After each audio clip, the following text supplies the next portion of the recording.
Our next act is a Canadian stand-up who cut his teeth gigging all around North America. He's now storming gigs in the UK. It's John Hastings!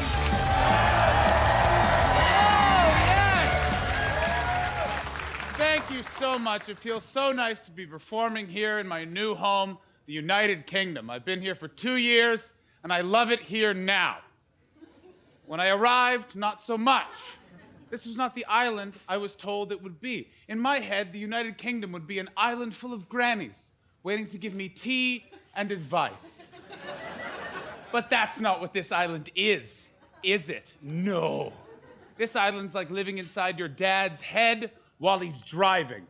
Just needlessly angry and accidentally racist all the time.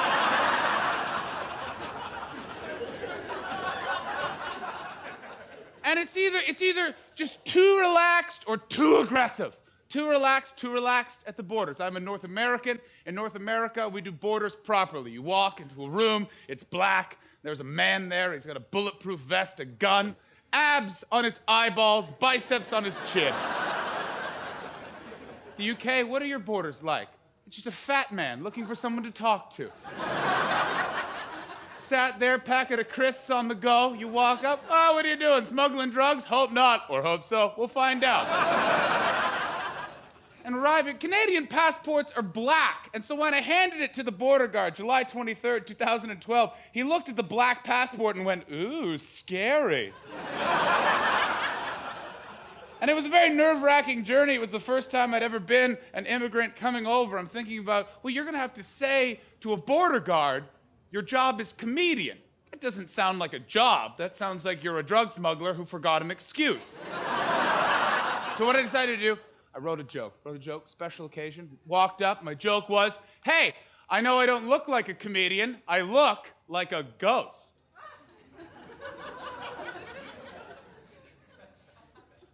He looked me up and down, he went, no mate, you don't look like a ghost, you look like Hitler's wet dream.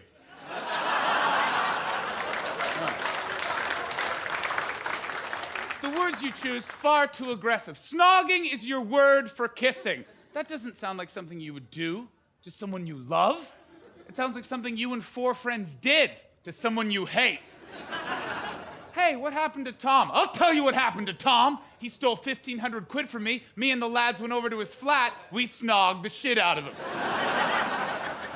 And pulling, that's a very negative word. No one's ever been pulled into a room and given cake and compliments. You're pulled into a van and then you're never heard from again. First arrived, I try and seek solace in pubs. Very intimidating as a Canadian because we party different. In Canada, if you're gonna get drunk, that's one type of party. Or you're gonna do drugs, that's a different type of party. Or you're gonna celebrate a 9-year-old girl's birthday. That's a different type of party. You professionals put that all together. Which is why in the subsequent 2 years, I've been offered ketamine at 2 separate bar mitzvahs. Walking into pubs, what do I find there? I find all of you fancying one another. That's your word for it. It's the least fancy thing I've ever seen. No monocles are removed, no top hats are doffed. No gentleman undoes his cummerbund, goes up to a lady, undo your corset, madame, time for the passion.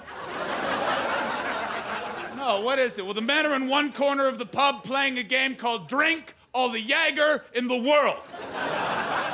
And the women are on the other side of the pub at the bar playing a rousing round of What's That Red Wine? Give it here!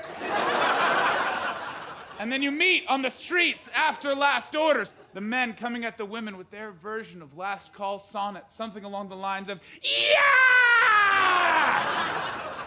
And then the women turn coquettishly and giggle. Chips first. And then you finger behind anything that casts a shadow.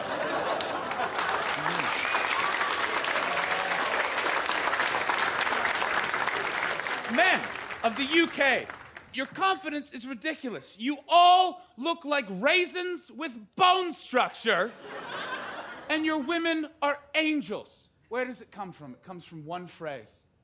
You sitting in a pub, you see a woman, your friend turns to you, hits you on the arm and goes, mate, you could totally fuck her. And then you say, "You're right, mate," and you do. When I first heard that, I thought that was misogyny personified, but it's not. It's patriotism.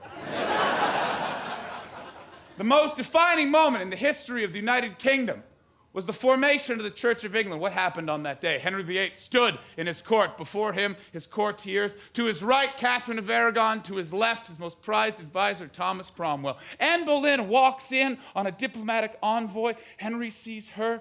Thomas sees her. And then Thomas does his duty as an advisor. He turns to his king, hits him on the arm, and says, "Mate, you could totally fuck her." And then he goes, "You're right, mate," and he does. Which leads to the Catholic Church declaring war on this island, which leads to the Spanish Armada, which leads to British military buildup, which leads to the British Empire, which leads to you guys leaving my ancestors in the snow with the French next to America. So when you ask Canadians, why are you guys always saying sorry? It's because we don't know what we did to deserve that!